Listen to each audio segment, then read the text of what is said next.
ನಮಸ್ತೆ Karnataka. Welcome back to Radha Ravi YouTube channel. Please ಇನ್ನೂ ಯಾರು ನನ್ನ ಚಾನಲ್ನ ಸಬ್ಸ್ಕ್ರೈಬ್ ಮಾಡ್ಕೊಂಡಿಲ್ಲ, ಪ್ಲೀಸ್ ಸಬ್ಸ್ಕ್ರೈಬ್ ಮಾಡಿಕೊಂಡು ನೋಡಿ. ಇವತ್ತಿನ ವಿಡಿಯೋದಲ್ಲಿ ಸೂಪರ್ ಆಗಿರೋ ರಸಮ್ ಯಾವ ರೀತಿ ಮಾಡೋದು ಅಂತೇಳಿ ತೋರಿಸ್ತೀನಿ. ಇದಕ್ಕೆ ಏನೇನಪ್ಪ ಐಟಮ್ಸ್ ಬೇಕು ಅಂತಂದರೆ, ಬೇಯಿಸಿರೋಂಥ ಟೊಮಟೊ ಸಿಪ್ಪೆ ತೆಗೆದಿಟ್ಕೊಳ್ಳಿ, ಬೇಯಿಸ್ಕೊಂಡು. ನೆಕ್ಸ್ಟ್ ಬೆಳ್ಳುಳ್ಳಿ, ಕರಿಬೇವು, ಒಣಮೆಣ್ಸಿನ್ಕಾಯಿ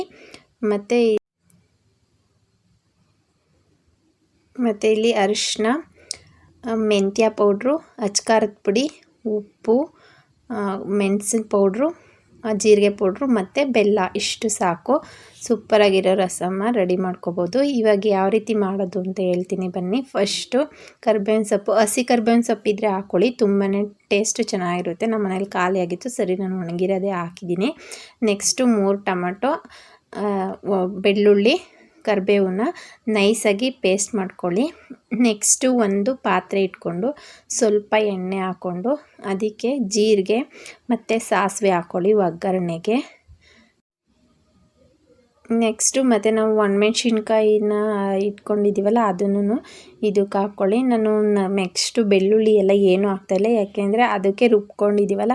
ಇದೊಂಥರ ತಿಳಿ ಸಾಂಬಾರು ಥರ ಇರುತ್ತೆ, ಮತ್ತು ಈ ಚಳಿಗಂತೂ ಸಖತ್ತಾಗಿರುತ್ತೆ. ನೆಕ್ಸ್ಟ್ ಇದಾದಮೇಲೆ ನಾವು ನೈಸಾಗಿ ರುಬ್ಬಿಟ್ಕೊಂಡಿರ್ತೀವಲ್ಲ ಆ ಮಸಾಲೆನ ಇದಕ್ಕೆ ಹಾಕ್ಕೊಂಬಿಟ್ಟು ಸ್ವಲ್ಪ ಒಗ್ಗರಣೆಯಲ್ಲಿ ಮಿಕ್ಸ್ ಮಾಡ್ಕೊಳ್ಳಿ. ಒಂದೇ ಒಂದು 5 ಸೆಕೆಂಡ್ ಮಿಕ್ಸ್ ಮಾಡಿದ್ರೆ ಸಾಕು. ಇವಾಗ ನಾವು ಏನೇನು ಮಸಾಲೆ ಐಟಮ್ಸ್ ಹೇಳಿದೆ ಅಂತಂದರೆ ಮೆಣಸು ಪೌಡ್ರು, ಉಪ್ಪು, ಅಚ್ಕಾರದ ಪುಡಿ, ಮೆಂತ್ಯ ಪೌಡ್ರು, ಬೆಲ್ಲ, ಈ ಎಲ್ಲ ಟೋಟಲಾಗಿ ಇದಕ್ಕೆ ಸೇರಿಸ್ಬಿಟ್ಟು ಎಲ್ಲ ಒಂದು ಸಲ ಮಿಕ್ಸ್ ಕೊಡಿ. ಲೈಟಾಗಿ ಹಂಗೆ ಎಲ್ಲ ಮಿಕ್ಸ್ ಮಾಡಿ. ನೆಕ್ಸ್ಟ್ ಇವಾಗ ಇದು ಮಿಕ್ಸ್ ಆದಮೇಲೆ ನಿಮಗೆ ನೀರು ಎಷ್ಟು ಬೇಕೋ ಅಷ್ಟು ನೀರು ಹಾಕ್ಕೊಳ್ಳಿ. ಟೊಮೊಟೊ ಬೇಯಿಸಿರೋ ನೀರೇ ಇರುತ್ತಲ್ಲ ಅದನ್ನು ಬೇಕಾದರೂ ಹಾಕ್ಬೋದು, ಇಲ್ಲಾಂದರೆ ಎಕ್ಸ್ಟ್ರಾ ನೀರು ಬೇಕಂದ್ರೂ ಹಾಕ್ಬೋದು.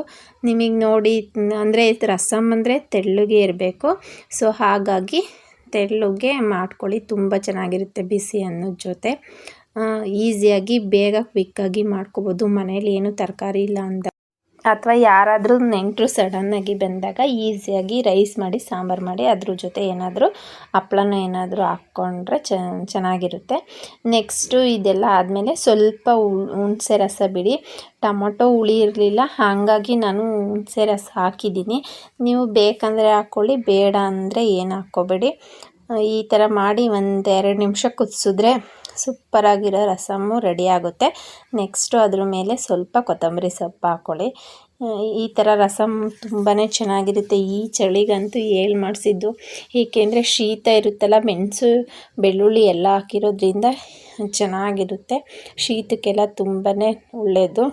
ನೋಡಿ, ಬಿಸಿ ಬಿಸಿ ಅನ್ನದ ಜೊತೆ ಸ್ವಲ್ಪ ತುಪ್ಪ ರಸಮ್ ಹಾಕ್ಕೊಂಡು ತಿಂತಾಯಿದ್ರಂತೂ ಸೂಪರಾಗಿರುತ್ತೆ. ಇನ್ನೊಂದು ತುತ್ತು ಹೆಚ್ಚಿಗೆ ತಿನ್ನೋಣ ಅಂತ ಅನಿಸುತ್ತೆ.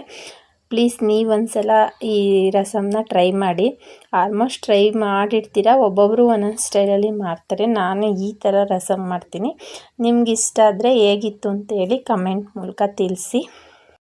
ಈ ರೆಸಿಪಿ ಇಷ್ಟ ಆಗಿದ್ದರೆ ನಿಮ್ಮ ಫ್ರೆಂಡ್ಸ್ಗೆಲ್ಲ ಶೇರ್ ಮಾಡಿ. ಇದ್ರ ಜೊತೆ ಹಪ್ಳನೋ ಅಥವಾ ನಾನು ಬೋಟಿ ಇತ್ತು ಅಂತೇಳಿ ಬೋಟಿ ಇಷ್ಟ ಆದರೆ ಲೈಕ್ ಮಾಡಿ, ಶೇರ್ ಮಾಡಿ, ಕಮೆಂಟ್ ಮಾಡಿ.